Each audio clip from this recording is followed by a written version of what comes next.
Percaya diri ya? Ya, dan saya juga katakan kepada kita bahwa sebetulnya selama kita terbelenggu perasaan tidak mampu tadi itu kita akan selalu akrab dengan pertama kegagalan. Baik. Kenapa? Karena perasaan tidak mampu itu akan membuat kita tidak mampu mengembangkan kemampuan yang besar yang ada pada kita itu. Misalnya katakanlah begini, orang seringkali berdoa kan, dia katakan, Tuhan tolong dong Tuhan berikan pekerjaan yang bagus kepada saya. Tuhan jawab doanya itu. Ya. Tuhan jawab doanya mungkin kalau teman diberikan informasi kepada dia, di sono ada pekerjaan yang bagus. Kalau kau pengen lamar situ, kau pasti akan diterima. Ya. Orang ini kan pergi ngelamar ke sana. Setelah dia lamar, sambil dia bawa lamaran, dia tanya begini, berapa orang sih yang melamar? Mungkin katakanlah misalnya ya 100 orang lah kan gitu kan. Langsung, ya. Lalu misalnya berapa yang akan diterima? Ya 10 orang lah. Lalu kemudian dia bilang gini, saya pasti nggak akan diterima bekerja di sini. Habis yang melamar 100, yang akan diterima 10.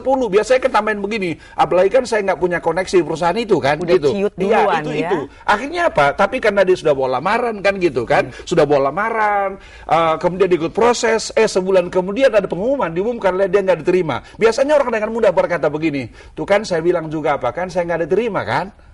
Saya mau katakan kepada para pemirsa bahwa tidak seharusnya saudara nggak diterima bekerja di perusahaan itu.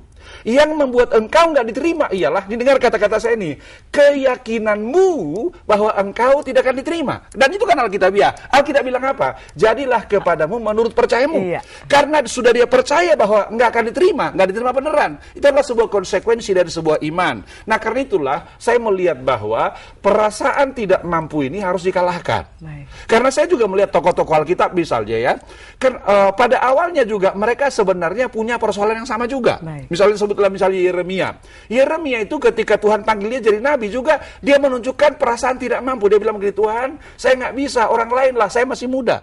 Musa juga sama. Ketika Tuhan suruh Musa itu membawa Israel keluar dari Mesir menuju ke tanah Kanaan juga sama. Dia katakan, Tuhan jangan saya lah, saya masih muda. Tapi ketika mereka melangkah dengan iman setelah mengalahkan perasaan tidak mampunya, maka mereka tampil menjadi orang-orang hebat, orang-orang besar. Nah saya juga berpikir hal yang sama juga berlaku bagi orang-orang percaya, orang-orang Kristen, dan bahkan semua orang itu, ketika kita berani melangkah dengan iman, dengan kemampuan yang Tuhan berikan kepada kita, barulah kita akan mengalami hal-hal yang luar biasa, mujizat yang luar biasa, yang Tuhan kerjakan bagi setiap kita gitu. Ya. Baik Pak Pendeta. Sekarang kalau kita melihat, kita juga banyak membaca dari kecil tokoh-tokoh Alkitab. Ya. Mereka justru mengalami kemenangan dan keberhasilan, justru maksimalitas di atasnya setelah dengan perjuangan bersama dengan Tuhan melangkah dengan iman. Betul. Tapi bagaimana langkah-langkah apa yang kita harus lakukan apabila kita melangkah dengan perasaan tidak mampu? Padahal ada tertulis juga, saya senang sekali dengan nats ini, segala perkara dapat kutanggung di dalam Dia yang memberi kekuatan kepada aku. Selalu itu menjadi pegangan buat kita. Lalu langkah-langkah apa Pak untuk mengantisipasi supaya kita bisa mengalahkan perasaan tidak mampu itu? Ya, jadi saya melihat bahwa paling tidak ada dua hal yang perlu kita perhatikan supaya kita berani melangkah dengan iman. Hal yang pertama adalah sebagai orang-orang percaya, kita harus mengerti, menyadari dan memahami bahwa Tuhan sudah berikan kemampuan yang luar biasa kepada kita. Salah satu nats misalnya yang mengatakan itu dengan sangat jelas kepada kita, itu terdapat dalam Injil Yohanes pasalnya yang ke-14 ayatnya yang ke-12.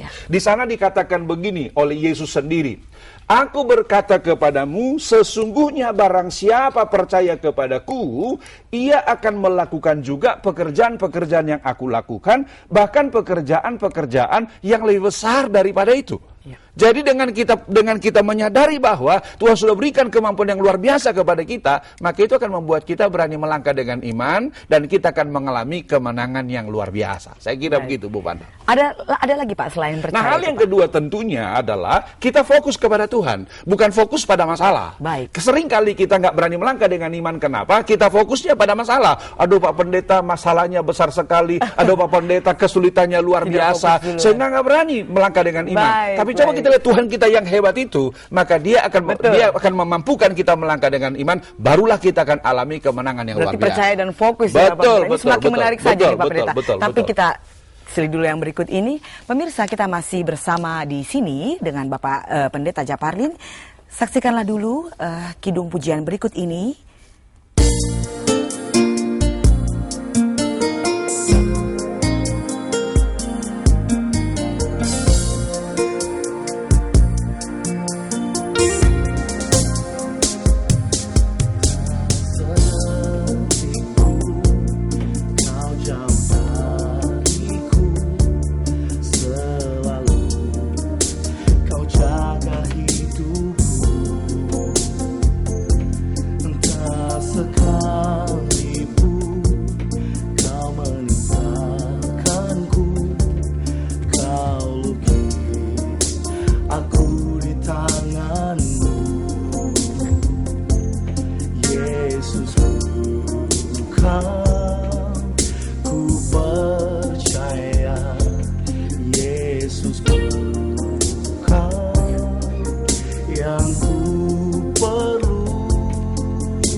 Baik pemirsa, kita kembali lagi bersama dengan Bapak Pendeta Japalin.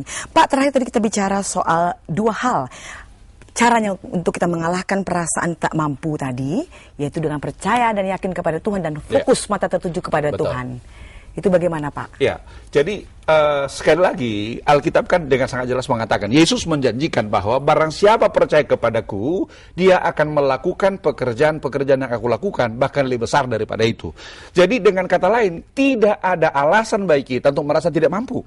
Tuhan sudah berikan kemampuan kepada kita. Hal yang kedua, dalam berjalan dengan iman itu, mata kita harus tertuju kepada Yesus. Kenapa? Karena ketika mata kita tertuju pada Yesus, maka Alkitab berkata, Tuhan akan membawa kita pada iman, dan membawa iman kita itu kepada kesempurnaan. Inilah sumber kemenangan bagi kita, sehingga kita akan mengalami terobosan dalam hidup ini dan mujizat dalam hidup ini. Kenapa? Karena Tuhan bekerja bersama-sama dengan kita.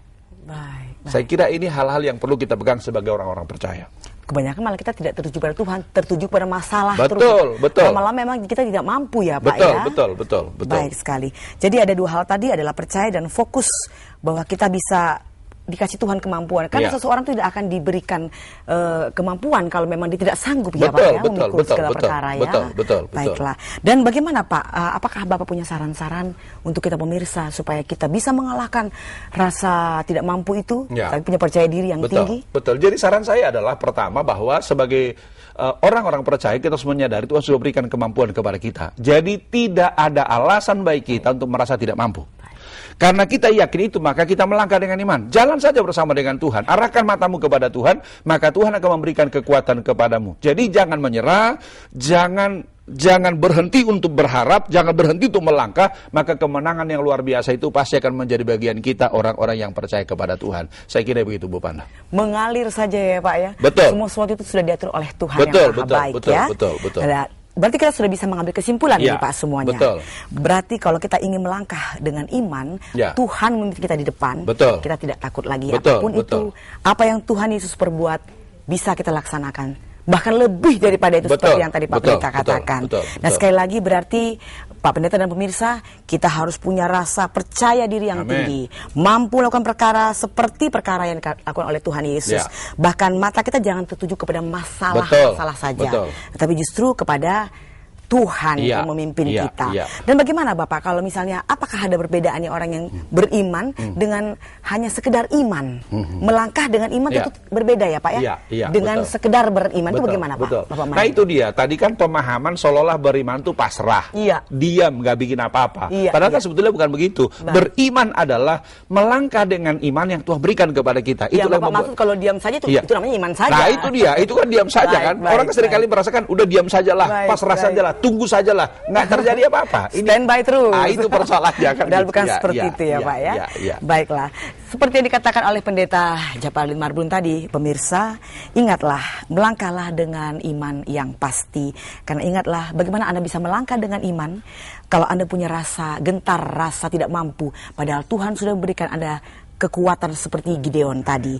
Kemudian apabila seseorang melangkah dengan iman yang kuat, iman yang bersama dengan Tuhan, segala kemenangan, segala perkara dapat kita tanggung bersama dengan Tuhan, segala mujizat pasti terjadi buat kita semuanya. Baik, Bapak Pendeta, kita masih ada sedikit waktu lagi.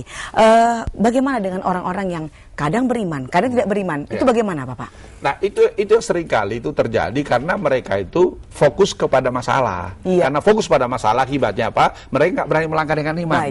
Biasanya mundur dan berhenti. Kenapa? Maju mundur. Aduh ini persoalan terlalu berat kan gitu kan, padahal dia lupa Tuhan kita Tuhan yang maha besar kan gitu kan. Ketika kita sadar Tuhan kita Tuhan maha besar, sebetulnya persoalan itu tidak lagi membuat kita maju mundur tadi itu, tapi terus maju. Kenapa? Tuhan beserta dengan kita.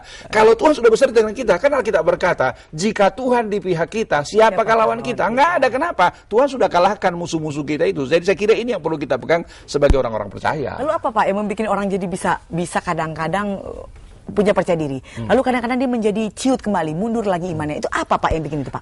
Sesungguhnya ya kembali tadi ya, harus tetap fokus. Betul, karena tidak fokus. Misalnya ada sebuah contoh dalam Alkitab kan gitu kan, ketika Yesus itu menyuruh murid-muridnya menyeberang dengan perahu danau Galilea. Di tengah-tengah danau itu ada gelombang yang luar biasa kan gitu kan.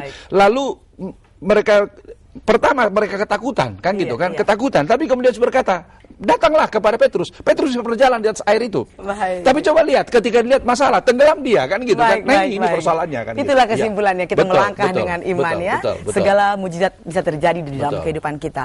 Bapak, kita singkat saja, kita tutup dalam doa. Singkat saja Bapak, Oke. silakan. Baik, mari kita berdoa. Tuhan Yesus, kami bawa semua pemirsa dalam tangan-Mu Tuhan. Apapun persoalan mereka, apapun tantangan mereka, apapun pergumulan yang mereka hadapi pada hari-hari ini, kami berdoa supaya mereka berani melangkah dengan iman Tuhan. Dengan meyakini dan menyadari bahwa Tuhan sudah berikan kemampuan kepada mereka dan mereka fokus pada Engkau Tuhan, maka kemenangan yang luar biasa pasti menjadi bagian mereka mulai sekarang sampai selama-lamanya. Dalam nama Yesus Kristus, kami bersyukur dan berterima kasih kepada Tuhan. Amin. Amin. Amin. Baik pemirsa, inilah akhir dari jumpa kita. Kita ketemu lagi dalam Mimbar Agama Kristen berikutnya. Saya Fanda Hutagalung bersama dengan narasumber kita. Terima kasih. Tuhan memberkati. God bless you. Amin.